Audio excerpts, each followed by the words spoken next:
Hello students, welcome to your class of business study. In this video, we are going to start with unit 5, organizing.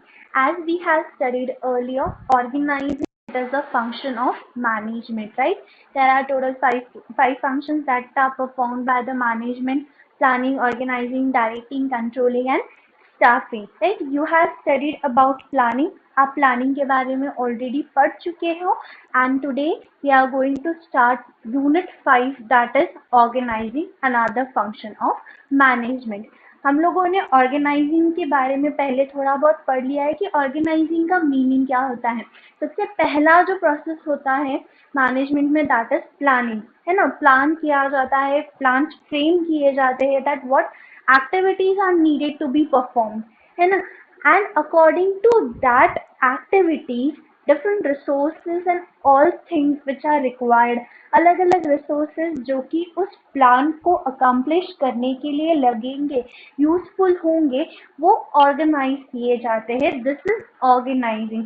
Simply organising में क्या होता है, जो भी activities perform करने वाला है एक ऑर्गेनाइजेशन, उसके लिए जिन जिन चीज़ों की ज़रूरत पड़ती है, रिसोर्सेज की ज़रूरत पड़ती है, क्या क्या चीज़ें लगेगी, वो सारी चीज़ें जो है वो ऑर्गेनाइजिंग में जो है वो अरेंज की जाती है. सिंपल मीनिंग ऑर्गेनाइजिंग का यही होता है. यहाँ पर आप देख सकते हो मीनिंग लिखा है ऑर्गेनाइजिंग का. Organising can be defined as identifying and grouping different activities, identifying and grouping different activities in the organization. Planning किया, प्लान बनाया, नाउ वी नो हमें क्या करना है ना.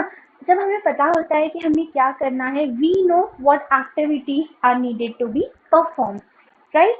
तो एक ऑर्गेनाइजेशन ने जब अपना प्लान बना लिया है तो उनको पता है अब उनको क्या क्या एक्टिविटीज परफॉर्म करनी है. तो ऑर्गेनाइजेशन में क्या होगा कि वो अपनी activities that are needed to be perform, they will identify it and group it. Identify करेंगे and those activities will be grouped together, right. Identifying and grouping different activities in the organization and bringing together the physical, financial and human resources. ठीक है, identify करेंगे, group करेंगे activities को and जितनी भी resources है जो उस एक्टिविटी में ऑर्गेनाइजेशन में जो काम आने वाले हैं, उन सारे रिसोर्सेज को एक साथ लेकर आएंगे, राइट. कौन कौन से रिसोर्सेज होते हैं? Physical, financial, right and human resources. हमने पढ़ा था 4 मेन इंपॉर्टेंट रिसोर्सेज होते हैं. प्रोडक्शन के लिए फैक्टर्स ऑफ प्रोडक्शन होते हैं: लैंड, लेबर, कैपिटल, एंटरप्रेन्योर, है ना. तो यहाँ पर हम लैंड को एग्जाम्पल ले सकते हैं फिजिकल रिसोर्स का. Land is a physical resource. Financial resource में आप कैपिटल ले सकते हो and human resource that means labor. So all the resources are grouped together. इन सबको एक साथ लाया जाता है ताकि organizational goal, human resources, to establish most producive relations, इनमें इनको एक साथ लेकर आया जाता है ताकि इनमें एक प्रॉपर रिलेशन सेटअप हो and it gives them more and more production, right. Land, labour, capital, ये तीनों एक साथ मिलकर जब काम करेंगे obviously it will result in some kind of production, right. कुछ तरीके का प्रोडक्शन होगा एंड ये जो प्रोडक्शन होगा it will be for the achievement of organisational goal, right. Organisation का जो गोल होता है उसको अचीव करने में ये चीज हेल्पफुल होगी. तो ऑर्गेनाइजिंग का सिंपल मीनिंग हम कह सकते हैं कि जो गोल प्रिपेयर किया गया है, जो प्लान बनाया गया है, उस प्लान को अचीव करने के लिए सारे रिसोर्सेज को एक साथ लाया जाता है and the activities are performed. This is organizing, right? I hope meaning समझ आया है आपको. Organizing refers to identifying and grouping different activities in the organization and bringing together physical, financial and human resources. Physical, financial and human resources to establish most producive relationships for achievement of organizational goals. This is the meaning of organizing. ये meaning था। अब हम definition पढ़ेंगे। Meaning और definition दोनों अलग होते हैं। मीनिंग किसी पर्टिकुलर कॉन्सेप्ट का मतलब होता है और डेफिनेशन जो होते हैं वो ऐसे वर्ड्स होते हैं, ऐसे मीनिंग होते हैं जो कि किसी ना किसी ने जो है वो कहे हैं, राइट। मतलब किसी पर्सन ने वो मीनिंग बताया है, that is definition. Meaning is different and definition is different. Here we are studying definition given by Henry Fayol. Henry Fayol ने जो definition दी है हम उसके बारे में यहाँ पर पढ़ रहे हैं। There are one or two more definitions that have been given to you, right? हम यहाँ पर Henry Fayol के definition पढ़ रहे हैं। What it says, to organize a business, to organize a business is to provide it with everything. Organize करना, एक business को ऑर्गेनाइज करने का मतलब होता है to provide it with everything. To provide it with everything मतलब उस बिजनेस को हर चीज प्रोवाइड करना, यूजफुल टू इट फंक्शनिंग, उसके फंक्शनिंग में जो यूजफुल हो।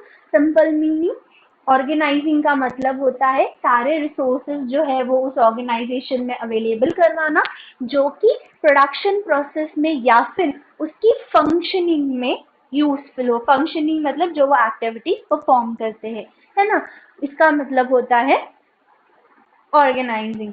Now what are this resources, कौन कौन से रिसोर्सेज, कौन कौन सी चीजें जो है वो यूजफुल होती है। Raw material, machines and tools, capital and personal, है ना। पर्सनल मतलब human resource, raw material, machines and tools, capital and personnel. These are some resources that are being arranged in organizing. ये रिसोर्सेस होते हैं जो कि फंक्शनिंग के लिए यूजफुल होते हैं और ऑर्गेनाइजिंग इस स्टेप में, ऑर्गेनाइजिंग इस फंक्शन में इन रिसोर्सेस को अरेंज किया जाता है। This is meaning of organising, right. So whenever you will start your answer, whenever you will start your answer related to organizing, better is you start with a definition. जब आप एक definition से start करते हो तो आप वो जैसे कोई भी question आपको organizing के ऊपर पूछा गया हो तो वो उस टॉपिक के बारे में लिखने से पहले आप उस टॉपिक को एक्सप्लेन कर दोगे, उसका मीनिंग बता दोगे, that is more relevant, right. तो जैसे आपके जो 3, 4 एंड 6 मार्क्स के जो क्वेश्चन होते हैं उसमें अगर आपको जैसे ऑर्गेनाइजिंग से रिलेटेड कोई क्वेश्चन आया है ना, प्रोसेस आया है, anything, any question can be, कोई केस स्टडी आई है, तो सबसे पहला काम आपको यही करना है। Henry Fayol states that, Henry Fayol ने क्या कहा है, to organize a business is to provide it with everything useful to its functioning, that is raw materials, machines and tools, capital and personnel, right? So this definition you will write, okay? So this was the meaning of organizing. ये organizing का simple meaning था। organizing का मतलब होता है जो भी resources organisation में लगेंगे, जो जो चीजें काम आने वाली है एक्टिविटीज परफॉर्म करने के लिए, उन सबको अरेंज करना, उसका मतलब होता है organising. We have finished the meaning and definition of organizing and we are going to start with the next topic, that is process of organizing. Organizing एक तरीके का process है। Now what are the different steps that are involved in organizing, है ना। हम features पढ़ते हैं, process पढ़ते हैं, फंक्शनिंग पढ़ते हैं, फंक्शंस पढ़ते हैं। एक चीज जो है वो स्पेसिफिक फीचर होता है प्रोसेस का, किसी भी चीज की प्रोसेस हो उसके जो स्टेप्स होते हैं ना, आप ये जो हेडर्स है, ठीक है, ये जो पॉइंट्स है, आप इनको ऊपर नीचे नहीं कर सकते हो। जैसे कि फीचर्स होते हैं, हमने बहुत सारे फीचर्स पढ़े हैं, तो फीचर्स में आप पॉइंट्स जो है वो ऊपर नीचे कर सकते हो, but in process you can not change the points, क्योंकि प्रोसेस क्या होती है, एक स्टेप बाय स्टेप प्रोसेस होता है ना। एक स्टेप बाय स्टेप प्रोसेस होता है तो आपको उसे स्टेप बाय स्टेप ही लिखना पड़ता है। तो ये सीक्वेंस जो है वो आपको अच्छे से याद रखना है ना। अब ऑर्गेनाइजिंग इस प्रोसेस का सबसे पहला स्टेप क्या है, very first step is identification.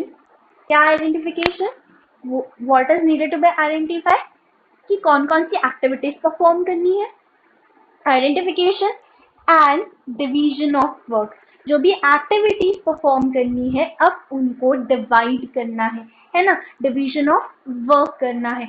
अगर काम जो है वो प्रॉपरली डिवाइडेड हो तो ऑब्वियसली काम है वो स्मूथली होता है, ये हमने पढ़ा था।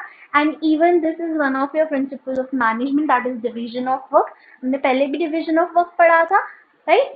सो very first step of organizing is to identify what activities are needed to be performed and those activities are needed to be divided. यहाँ पर एक छोटा सा पॉइंट है कि ये जो काम होता है, ये जो वर्क होता है ना, जब इनको स्मॉलर पार्ट्स में डिवाइड किया जाता है, स्मॉलर छोटे छोटे पार्ट्स में डिवाइड किया जाता है कि ये काम है, वो काम है, ये काम है, ये अलग डिपार्टमेंट है, वो अलग डिपार्टमेंट है, तो वो जो स्मॉलर यूनिट्स होते हैं ना, हम उन्हीं को जॉब कहते हैं। ठीक है, इस पॉइंट को मार्क करना। एंड मीनवाइल जैसे कि आप लोग पहले करते थे, जैसे जैसे मैं आप लोगों को पढ़ाती जा रही हूँ, you can also prepare your own notes, साथ साथ में अपने नोट्स जो है वो प्रिपेयर करना मत भूलना। ठीक है, so very first step is identification and division of work. और यहाँ पर हमने कुछ एक अलग पॉइंट पढ़ा, that is a job. Job क्या होता है? Next step of organising is grouping the job and departmentalisation. हमने काम को डिवाइड कर दिया, ठीक है, काम को डिवाइड करने के बाद अब अलग अलग डिपार्टमेंट्स को एक साथ ग्रुप करना है। ठीक है, अलग अलग डिपार्टमेंट्स होते हैं, अलग अलग डिपार्टमेंट बनाना। Now this departments can be divided on two common basis. दो कॉमन बेसिस है, there are more ways also, but common जो है यहाँ पर टू वेज है। दो तरीके से डिपार्टमेंट्स को डिवाइड किया जा सकता है, दो तरीके से डिपार्टमेंट्स को डिवाइड किया जा सकता है। डिपार्टमेंटलाइजेशन का मतलब होता है डिपार्टमेंट्स फॉर्म करना। ठीक है, दो तरीके से डिपार्टमेंट्स फॉर्म किए जा सकते हैं। One is functional departmentation, and second is divisional departmentation, functional and divisional. Very first, functional departmentation. Functional departmentation अगर एक ऑर्गेनाइजेशन है, XYZ ऑर्गेनाइजेशन है, and it is following the way of functional departmentation, तो वहाँ पर क्या होगा, जो जितने भी काम है, जितने भी वर्क है, एक्टिविटीज है, उनको उनके फंक्शंस के हिसाब से डिवाइड किया जाएगा एंड एक ग्रुप डिपार्टमेंट बनाए जाएंगे। सिंपल इसमें जो एग्जाम्पल्स आते हैं, दैट इज प्रोडक्शन डिपार्टमेंट अलग कर दिया जाएगा, सेल्स डिपार्टमेंट अलग होगा, मार्केटिंग डिपार्टमेंट अलग होगा, फाइनेंस डिपार्टमेंट अलग होगा, है ना, एडमिन डिपार्टमेंट अलग होगा। So these are what departments on the basis of the function they perform. Production department का क्या काम होता है? प्रोडक्शन से रिलेटेड जो भी काम होता है वो प्रोडक्शन डिपार्टमेंट में गया, सेल्स से रिलेटेड जो भी काम है वो सेल्स डिपार्टमेंट में गया, है ना, फाइनेंस से रिलेटेड जो भी काम है वो सारा फाइनेंस डिपार्टमेंट में गया। सो दिस इज फंक्शनल डिपार्टमेंटेशन, इसको हम फंक्शनल डिपार्टमेंटेशन कहते हैं। डिविजनल डिपार्टमेंटेशन, इस तरीके का डिपार्टमेंटेशन जो है वो ऐसे ऑर्गेनाइजेशन के लिए सुटेबल होता है जो एक से ज्यादा प्रोडक्ट्स बनाते हैं, है ना। For example, company is there, an organization is there which is dealing in cosmetics, textiles and many more things. ठीक है, टेक्सटाइल्स है, कॉस्मेटिक्स है और बहुत सारी चीजें हैं, तो वो क्या करेंगे, डिविजनल डिपार्टमेंटेशन करेंगे। इसका मतलब जो भी प्रोडक्शन, सेल वगैरह जो भी है, कॉस्मेटिक्स का अलग हो जाएगा, टेक्सटाइल्स का अलग डिपार्टमेंट हो जाएगा, और जो उनकी जो दूसरे प्रोडक्ट्स है उनका एक अलग डिपार्टमेंट हो जाएगा, right. So these are the two types of departmentation. Functional departmentation में functions के basis के ऊपर departmentalization किया जाता है, और divisional departmentation जो होता है वो एक ऐसे organization के लिए suitable होता है जो कि एक से ज़्यादा products बनाते हैं, तो वो उन products के हिसाब से अपना department form करते हैं। So this is the second step, that is grouping the job. जो भी जॉब से काम थे उनको ग्रुप करके फिर उनके डिपार्टमेंटलाइजेशन कर दे, उनको अलग अलग डिपार्टमेंट्स में डिवाइड कर दे। This is the second step. ऐसा करने से क्या होगा, पहले हम वर्क को डिवाइड कर रहे हैं, फिर उनको ग्रुप करके हम डिपार्टमेंट्स बना रहे हैं, है ना। It will be easy for an organisation to see कि अगर फॉर इन फ्यूचर प्रॉफिट हो रहा है, लॉस हो रहा है, तो कहाँ पर जो है वो इम्प्रूवमेंट की जरूरत है ना। लॉस अगर हो रहा है उस ऑर्गेनाइजेशन को, तो कहाँ पर इम्प्रूवमेंट की जरूरत है, whether it is production department, sales department, finance, या फिर कौन सा डिपार्टमेंट है। And many more things are there. मैंने ये आपको छोटा सा एग्जांपल दिया कि क्यों ये चीज की जाती है। Many more things are there जिसकी वजह से अलग अलग डिपार्टमेंट बनाए जाते हैं। Third step here is assigning of duty. Departments जो है वो अलग अलग बना दिए गए हैं। Now the employees are assigned their duties. अब जो एम्प्लॉयज होते हैं उनको उनकी ड्यूटीज असाइन की जाती है, उनके स्किल एबिलिटी के हिसाब से, उनके नॉलेज के हिसाब से, राइट। जिस एम्प्लॉय के पास जितना नॉलेज होगा, जितना स्किल होगा, एबिलिटी होगी, उस हिसाब से उसे हर एक डिपार्टमेंट में जो है वो अलॉट किया जाता है, उसका काम उसे दिया जाता है, उसका जॉब बताया जाता है उसको। यहाँ पर एक important point, when an employee is assigned a duty, जब एक एम्प्लॉय को ड्यूटी असाइन की जाती है तो उस टाइम पर उन्हें एक रिटर्न डॉक्यूमेंट दिया जाता है, एक रिटर्न डॉक्यूमेंट दिया जाता है जिसके अंदर उनकी जो ड्यूटीज होती है वो स्पेसिफाइड होती है कि what they are suppose to do. That particular document is termed as job description. Sorry. Assigning duties, जो अलग अलग जॉब्स डिवाइड किए गए हैं अलग अलग डिपार्टमेंट में। Now the employees are assigned the duty कि कौन से एम्प्लॉय को कौन सा काम जो है वो करना है। And this duties are return in a document, that document is termed as job description. Simple. And the last step of organizing process is establishing reporting relationship। establishing reporting relationship, है ना। रिपोर्टिंग रिलेशनशिप एस्टैब्लिश करना। ना what is reporting, reporting का meaning क्या होता है। Reporting का मतलब होता है जैसे आप कोई काम करते हो, ठीक है, जैसे कि हम आपके टीचर्स हैं, हम आपको होमवर्क देते हैं, राइट। फिर उसके बाद आप क्या करते हो, वो होमवर्क हमसे चेक करवाते हो, right. So what you are doing, you are reporting to us. हमने आपको कुछ काम दिया था, आपने वो काम कर लिया, और उसके बाद आप क्या कर रहे हो, हमसे चेक करवा रहे हो, वेरीफाई करवा रहे हो। That means you are reporting to us, right. So here reporting मतलब जो एम्प्लॉयज होते हैं उनको अलग अलग जॉब असाइन करने के बाद अब उन्होंने जो काम किया है वो उस काम के बारे में किसको रिपोर्ट करवाएंगे, है ना। यहाँ पर क्या होता है, in this step there establishes a relationship between superior and subordinate. Superior जो हायर पोजीशन पर होता है, और सबऑर्डिनेट जो कि लोअर पोजीशन पर होता है, जो उसके अंडर काम करता है। जो सुपीरियर होता है उसके पास ज्यादा पावर होता है, the person with more power or high power, that person is superior, and the person with less power, ठीक है, that person is subordinate, right। तो जो सबॉर्डिनेट होता है उसको अपने सुपीरियर को रिपोर्ट करना पड़ता है जो भी काम उसने किया है उसके बारे में, राइट। एंड दिस स्टेप, ये जो स्टेप होता है ऑर्गेनाइजिंग का, it only establishes that hierarchical chain, जो चेन ऑफ कमांड होता है, जो हायरार्किकल चेन जो होता है ना, इसी स्टेप में ये एस्टैब्लिश होता है। एंड ऑल्सो ये जो स्टेप होता है इसी की वजह से जो हमने 3 लेवल्स ऑफ मैनेजमेंट पढ़े थे ना, top management, middle and lower, तो ये इसी स्टेप की वजह से this levels of management are established, right।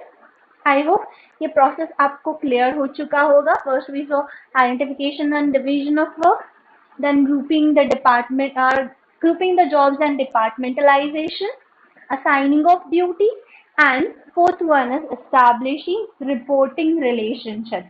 So this was meaning, definition, process of organizing। I hope आपको समझ आ गया होगा, right। And लाइक ऑलवेज आप ये नोट करके रखो, इसके नोट्स बना के रखो, और जो मैंने आपको एक्सप्लेनेशन दिया है जैसे कि मैं आपको पहले करवाती थी वैसे ही अब जैसे ये पॉइंटर्स है मैंने आपको एक्सप्लेन कर दिया है. Try to write the explanation in your own language to understand it more better. Okay. Next part we will continue in our next lecture. Thank you.